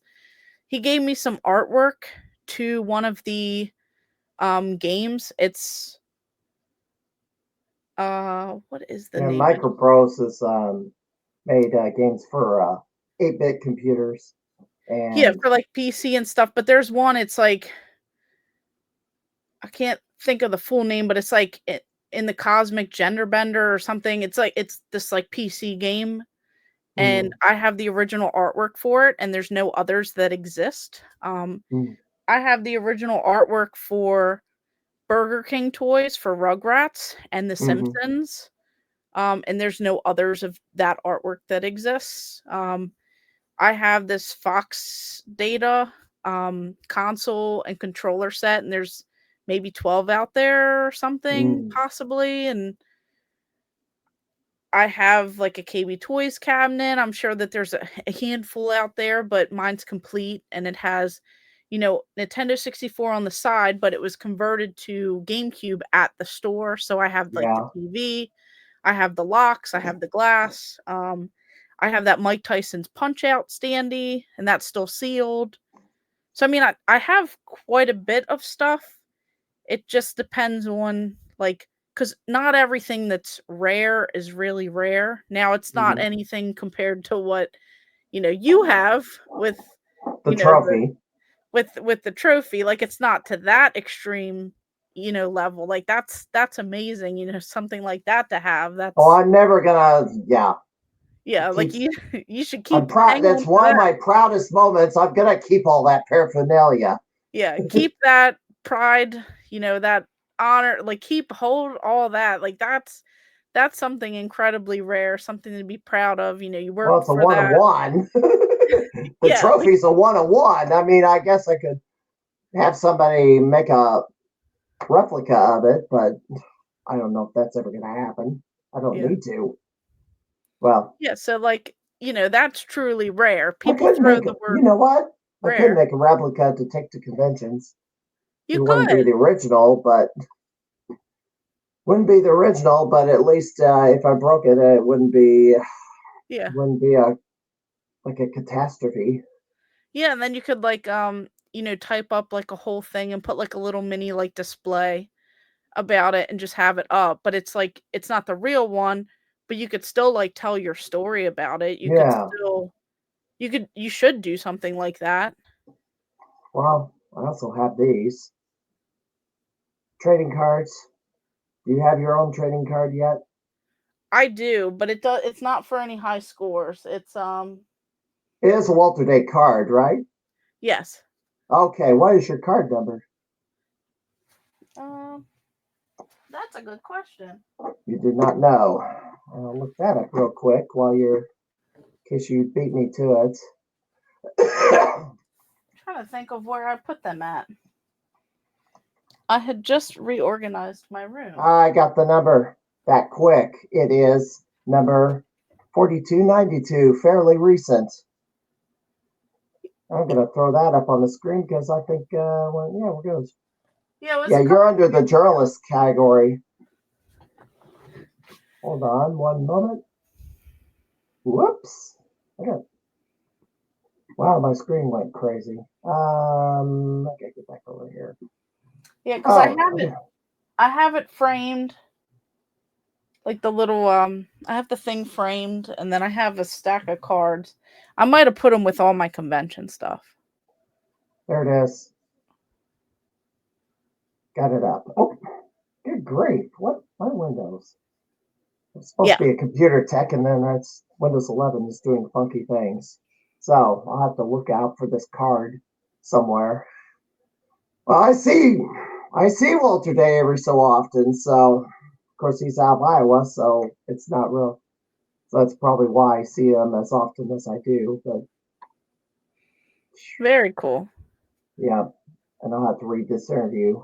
Yeah, I don't have any crazy high scores or anything like that. I just Oh I yeah, I mean, let's put it this way.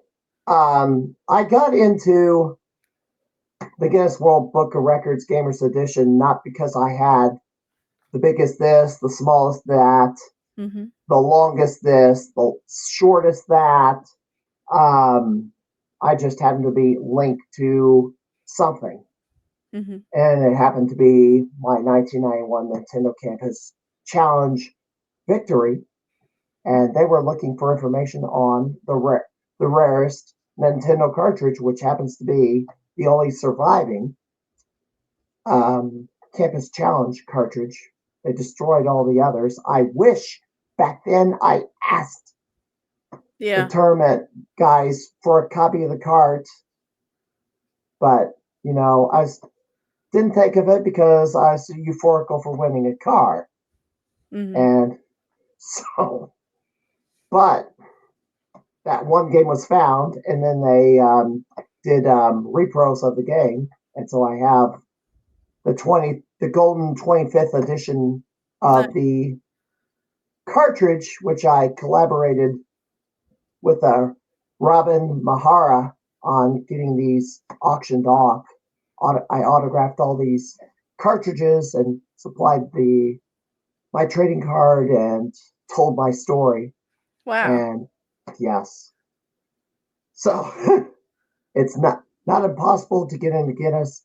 You just have to latch on to something and have them feature you in the I guess whatever article they talk about.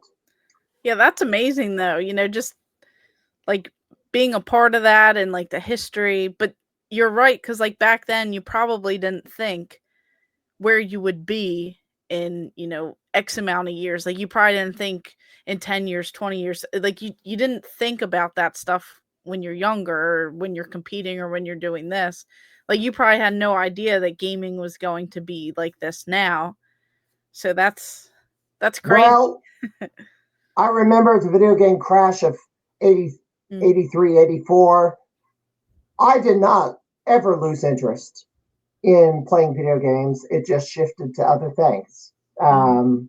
All the attention just kind of shifted from the console to the computers because people could create games on the consoles, or I mean, the computers. So the game collection, yes, grew quite a bit through, and yes, piracy, video game piracy was big back then. Mhm. Um, until it became abandonware, and now you can down, download all the same stuff off of archive.org and play those arcade games on it too. Yeah, technology is crazy. Well, I should ask you, where do you see the gaming scene in 5 years?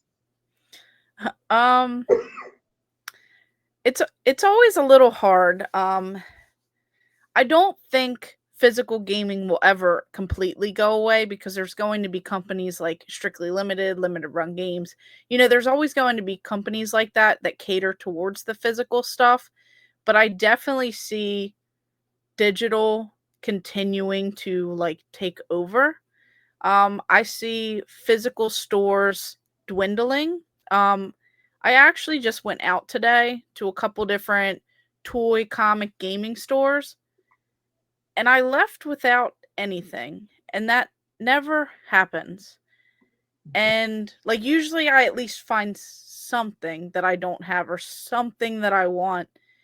And I was a little upset earlier.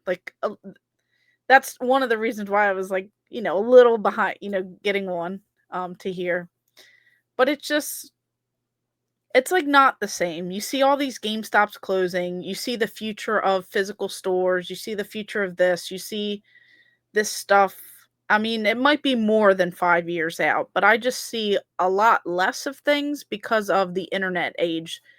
Just the digital age, the you want a game, you buy it on eBay, you buy it on whatnot, you buy it on this platform, that platform, you get it shipped to your house, you download something, emulation, all this stuff. And I see conventions always staying around for that community. I think that is always going to be the most important part is the community. I think if we all stay strong and we continue to show that there are people who prefer physical and who appreciate that history and the preservation.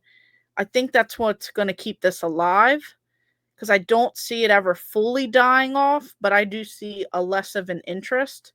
Because if you think like 20 years out, you're going to have these gamers like us growing up. And what did we do when we hit a certain age? We want to buy that console that we played back in the day.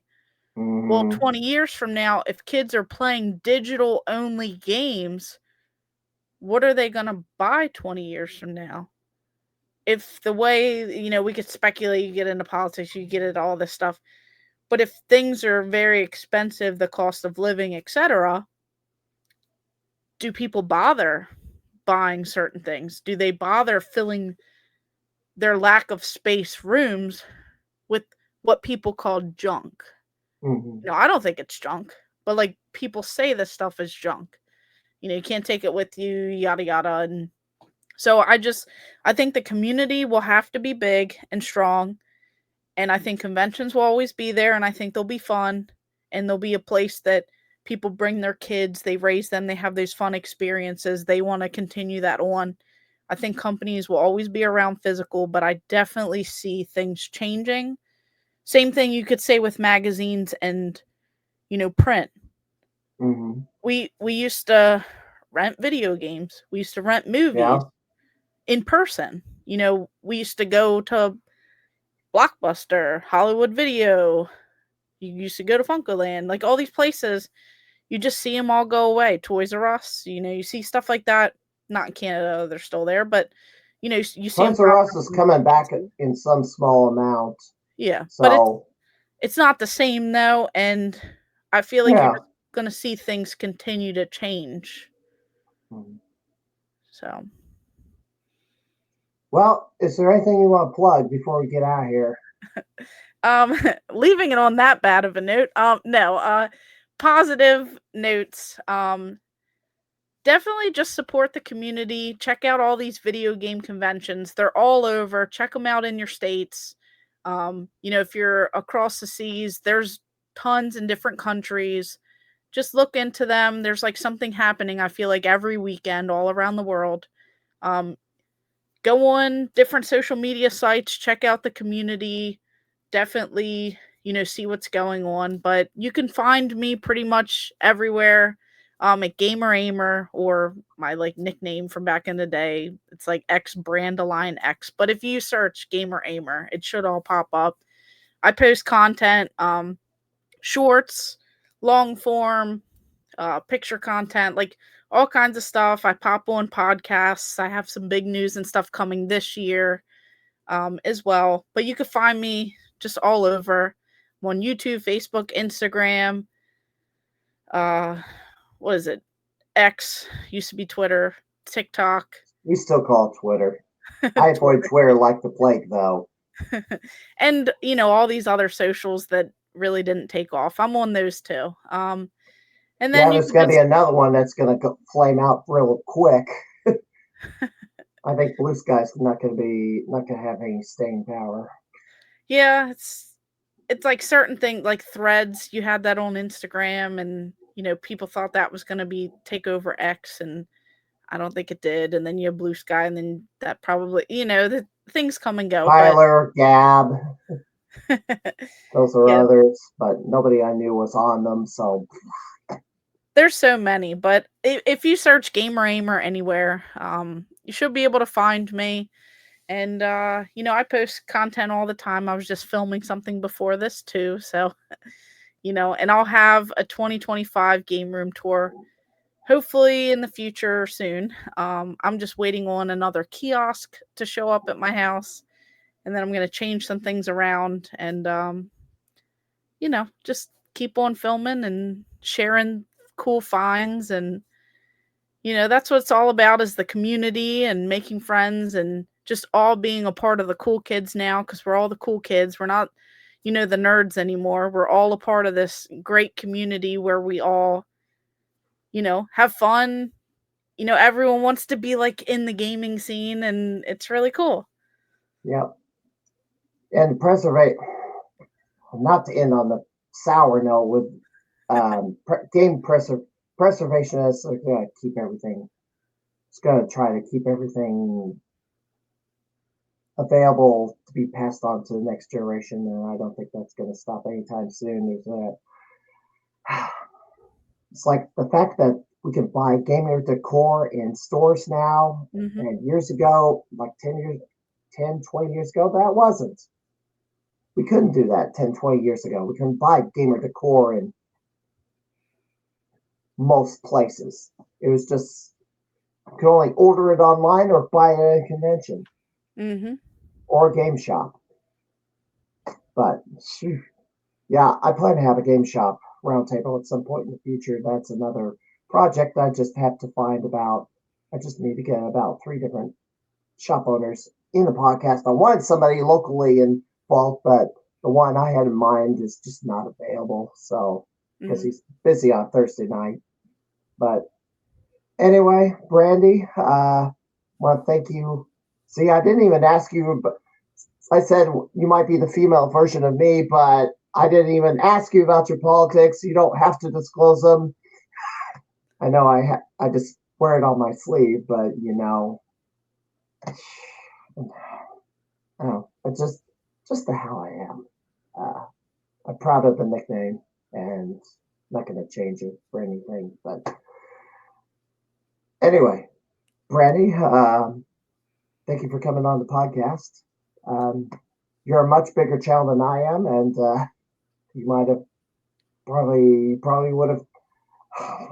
I don't know. Others might have turned me down because I'm small fry, but I want to thank you for giving me a couple hours of new content.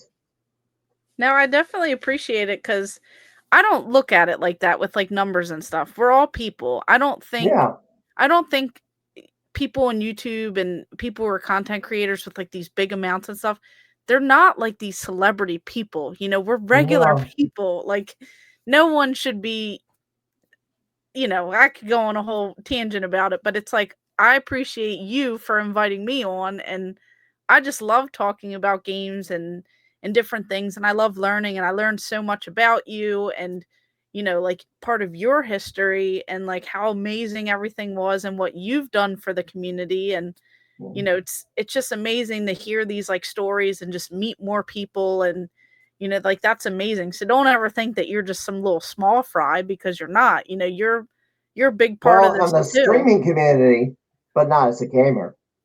No, because it doesn't matter how many subs and stuff you have and all that. You're up there. So at some point, you never know what'll happen. All it takes is one video to hit a little bit bigger, and with the streams and the podcasts, and just keep at it. And I really do thank you, because I had a blast tonight. I had a lot of fun, even with the little mishap of the internet connection. I think it's because I was trying to stream it on my phone Yeah. and here, and maybe I clicked a button or something, but it might have been all that combination. But I really do thank you. I had a good time, and you know, I appreciate it. And you're gonna have some really cool, fun people on in the upcoming episodes, so I'll have to pop in and say hi. And or if I don't catch it live, I'll have to catch up, because I'm excited to see what they have to say. And I had a good time, and I appreciate it.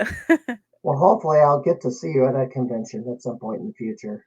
Yes, at some point. I'm not sure if it'll be this year, but definitely in the future. All right, Brandi. Uh, Thank you. And my voice is about dead. Voice is going away. Darn it. Anyway, have a good night, and hope to see you around an arcade soon. The Yes. arcade soon. All right. Have a good night. Thank you. All right. All right. That was Brandi the Gamer Ahmer. Let me throw this up here before we get out of here. The scoring update. Gosh, you're going to share screen again. Huh. Well, this is the latest from Galloping Ghost. Brett Hopton, a newcomer to the Galloping Ghost Arcade, came in yesterday and took the house highs from Eric Pearl, new world record on Raiden 3 and Raiden 4, almost 10 million on Raiden 3, 34 million on Raiden 4. Jim Patzer, his other two scores got submitted. He extended the blowout record on NFL Blitz 99 with 62.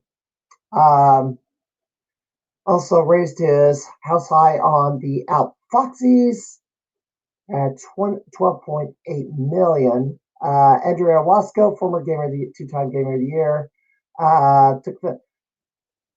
beat the T20 score for Riding Fight at 440,000.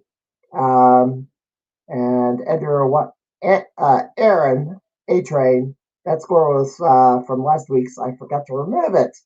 Oh, well. And the chase for tokens, Mossy's has passed me. Mossy Secopian has moved past me for fourth place in the chase for tokens at Galloping Ghost Arcade. So I got to get back up there relatively soon and start grinding on games again. And the power rankings, yeah, I'm sitting in 10th place. Andrew Owasco has finally eclipsed the 200 mark in house highs and world records at the Galloping Ghost Arcade. Yeah, he's Professor Token Taker. He's the Ghost Rider. Well, now he's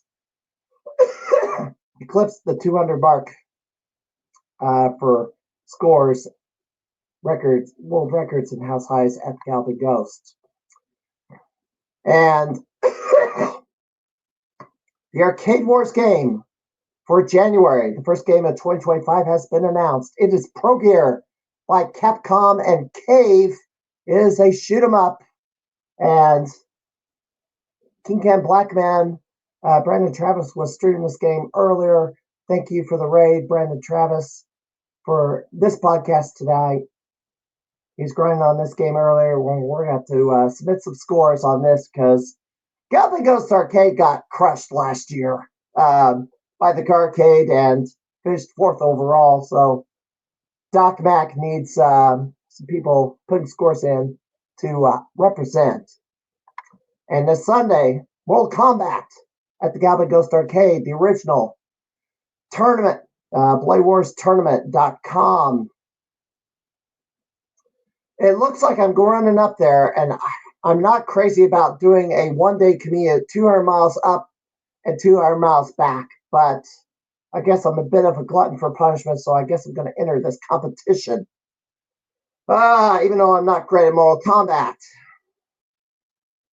I don't know. In the face of Norbert Vale and Chris Plackey, I don't like my chances, but we'll see. And this is the schedule of events for Bloody Wars after Mortal Kombat. February the 8th is NFL Blitz 99. They're also going to make a trip to the Headless Horseman Arcade up in Wheaton, Illinois in March. And then I guess they're going to have the first Blade Wars event at Blade Wars Arena, wherever that is. I'm not sure where that is, but I'll be heading to this, the Midwest Gaming Classic in April 4th through 6th, the fastest 48 hours. If you've not gotten your VIP and hotel room, you better get on it because it's going to sell out well before April. It's probably going to fully sell out this month. Well, it always does. And certainly you want to have the hotel connected to the Bard Center because you want that quick in and out of the convention, taking stuff from the convention floor to your hotel room, and then you're back on the floor immediately. And then 2 weeks later, yes, the Como Retro Game Convention in Columbia, Missouri. We had one of the convention organizers on the podcast last week, Sumner Henry. So April 19th, 2025.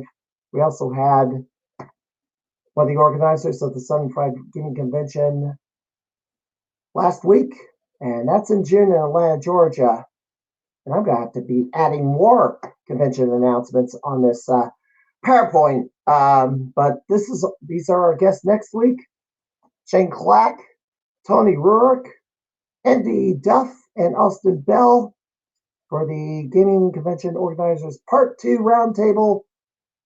Yeah, I got to come up with some unique stuff, but then everybody's got their own answer on, I'll have the same set of questions, but they'll have different answers from what I had from the first time around.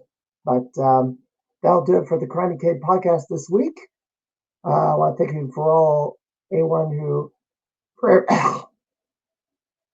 everyone for joining us tonight. I am going to rate a channel. Let's see who's streaming at this hour. Let's see. The usual, yes. I'm going to go ahead and raid the Brotherford, my former coworker at Illinois State Police. So until next time, I'm Mad Conservative Crime Fighter, and have a good night, everybody.